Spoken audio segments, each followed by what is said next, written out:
Okay, feedback din sa movie, siyempre, hindi kasi ako masyadong matatakotin. Pero pag nasa cinema kasi, mas kinikilabutan ka.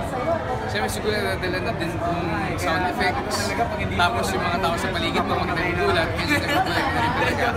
Pero ako, pag nakikita ko sa yung visual, pag nakikita ko din sa pelikula, kikilabutan ka talaga eh. Saka hindi kami yung nagulatin ka, tatakutin ka actually, parang ganun.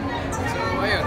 Sana mag-gusto ng ibang tao at ma-appreciate na rin yung ginawa namin na horror at kalat sa ibang tao na panoorin yun.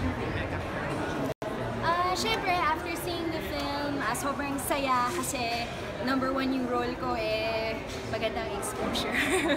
At number 2, of course, yung storya nadala kasi during the shooting, malamang I didn't see it like pieced together, but now kumpleto na siya.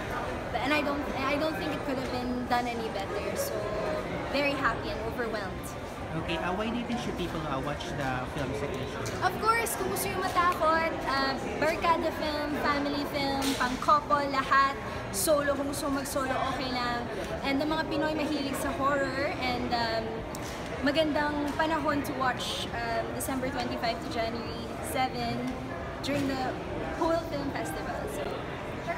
Sa una kasi hindi ko ramdam na ganun pala yung magiging output nung ginawa namin.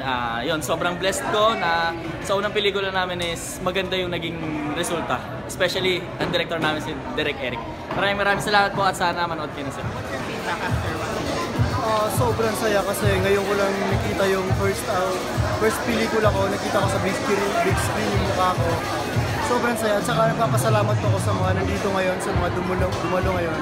At saka sana sa December 25, manood ko kayo. Maraming salamat po.